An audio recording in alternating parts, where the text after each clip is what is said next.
Today, 10 mental habits that are keeping your anxiety going without you even recognizing what's going on.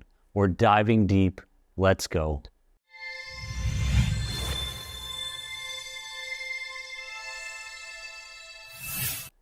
Warriors, welcome to today's video, and today we're going to dive in to some mental habits that are going unrecognized, that tends to keep anxiety supercharged in our lives.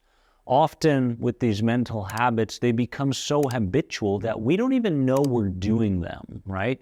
So today I'm going to bring to light some of these mental habits, and all I want from you is to go, I really am doing that, right? And recognize it so that we can change it.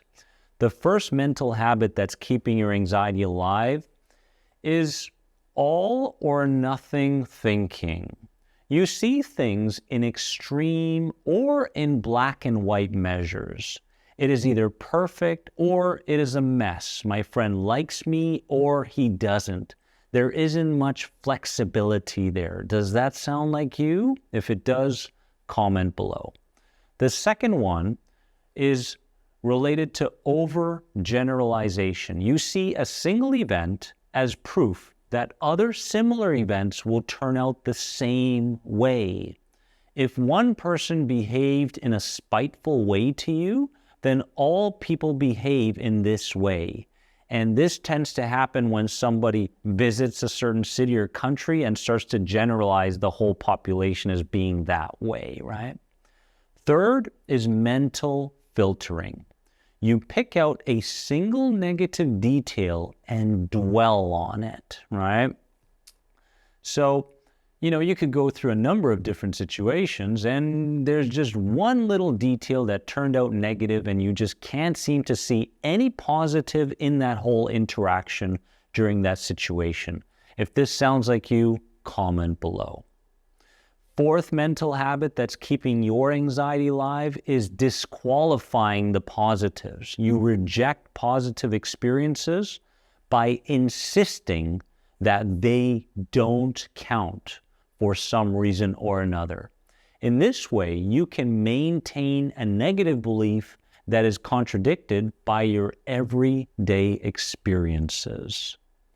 Fifth mental habit comes down to jumping to conclusions, right? So many anxiety sufferers jumping to conclusions. You make a negative interpretation even though there are no definite facts that support your conclusion.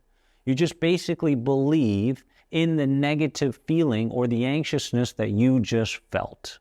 Comment below if this sounds like you. Number 6, fortune telling. You anticipate that things will turn out badly, and you feel that your prediction is an already established fact. It connects to self-fulfilling prophecies, right?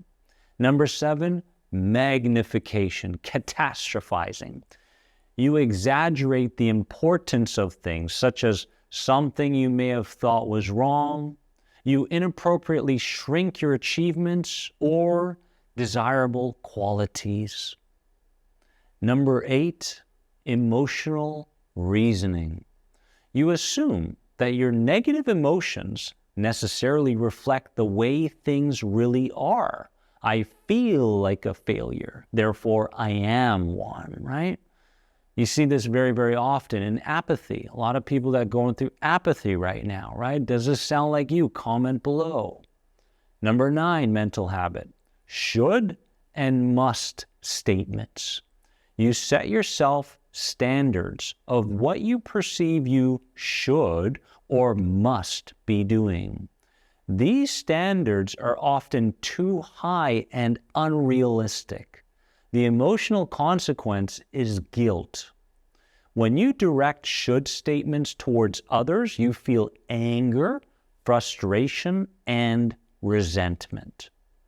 And number 10, mental habit that's keeping your anxiety alive, personalizing. You see yourself as the cause of so many negative external events, when in fact, You did not have primary or any kind of responsibility when it came to the event. This is a habit. This is a pattern. And if any of these habits spoke to you, it's very important that you recognize them right now and start to detach yourself from them, going, you know what? This is a pattern. This is not a personality trait. This is a habit. This is not an identity.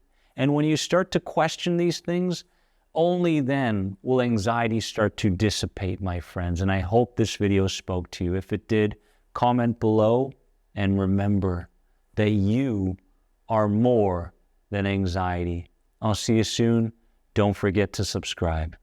Bye-bye.